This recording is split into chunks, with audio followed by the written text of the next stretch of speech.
প্রিয় দেশবাসী, আপনারা ইতিমধ্যেই জেনেছেন যে ফ্যাসিস্ট খুনি শেখ হাসিনার যেই সংবিধান রয়েছে সেই সংবিধানের রাষ্ট্রপতি উনি কিছুক্ষণ আগে বিবৃতি দিয়েছেন যে ফ্যাসিস্ট খুনি শেখ হাসিনা যে দেশ থেকে পালিয়েছে তার কাছে কোনো পদত্যাগপত্র জমা দেয়নি।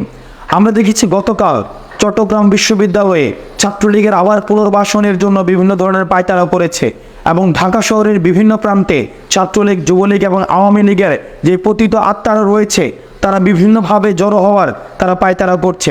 আপনারা যদি প্রত্যেকটি ঘটনাকে আপনারা একত্রিত করার চেষ্টা করেন তাহলে দেখবেন যে আওয়ামী লীগ আবার পুনর্গঠিত হয়ে আবার এই বাংলাদেশে ফেসিবাদের রাষ্ট্র কাঠামো পুনর্গঠিত করার জন্য তারা চেষ্টা করছে। প্রিয় দেশবাসী, 5 আগস্টের পূর্বে আমাদের সবার একটি পরিচয় আমরা একত্রিত হয়েছিলাম, সেটি হচ্ছে আওয়ামী নির্যাতনের বিরুদ্ধে আমাদের সবার পরিচয় ছিল আমরা ছিলাম মজলুম এবং আওয়ামী লীগ ছিল জালিম। এই জালিমের বিরুদ্ধে আমরা মজলুম হিসেবে আমরা দাঁড়িয়েছিলাম 5 আগস্টের পূর্বে।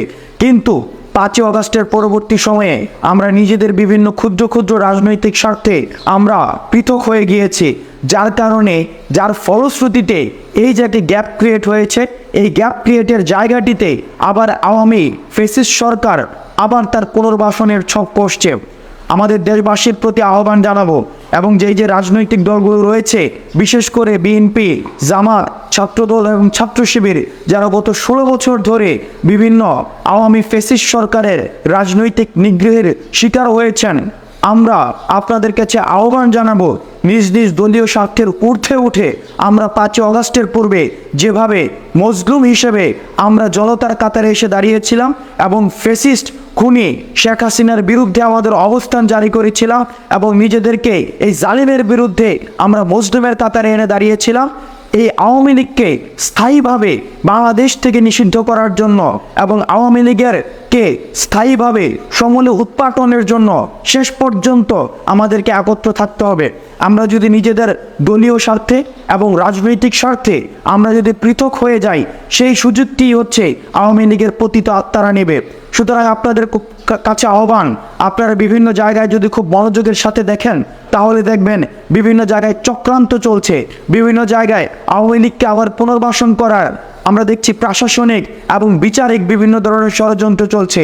এই ষড়যন্ত্রগুলোকে রুখে দিতে আমাদের জাতীয় ঐক্যের কোনো বিকল্প নেই। সুতরাং যারা আমরা 5 আগস্টের পূর্বে মজলুম হিসেবে আমরা জনতার কাতারে এসেছি, সুতরাং আওয়ামী লীগকে স্থায়ীভাবে নিষিদ্ধ করার জন্য এবং বাংলার মাটিতে তাদের যে কোনো ধরনের পুনর্বাসন ঠেকাতে আমাদের সবসময় ঐক্যবদ্ধ থাকতে হবে। যে কোনো রাজনৈতিক পরিচয়ের ঊর্ধ্বে উঠে আমাদের মজলুম পরিচয়ে আমাদের মাঠে আমাদের অবস্থান জারি রাখতে হবে।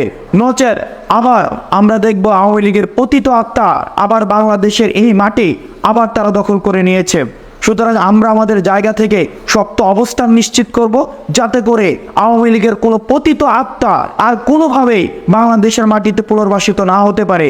ছাত্রলীগ, যুবলীগ, আওয়ামী লীগকে স্থায়ীভাবে রাজনৈতিকভাবে নিষিদ্ধ করার জন্য, বিচারিকভাবে নিষিদ্ধ করার জন্য আমাদের সামষ্টিক যত ধরনের পদক্ষেপ নেওয়া প্রয়োজন আমরা সেই পদক্ষেপগুলো আমরা সামষ্টিকভাবে নেব এবং বাংলাদেশে গণতন্ত্র এবং ন্যায্যতা এবং যেই দায় দরদ এবং ইনসাফের যেই বাংলাদেশ, সেই বাংলাদেশ প্রতিষ্ঠিত আমরা করেই ছাড়ব। আপনারা সবাই ভালো থাকবেন, সুস্থ থাকবেন এবং আওয়ামী লীগকে স্থায়ীভাবে বিতাড়িত করার জন্য আমাদের যে সংগ্রাম, এই সংগ্রাম সবসময় জারি থাকবে। সালামু আলাইকুম রহমতুল্লাহ।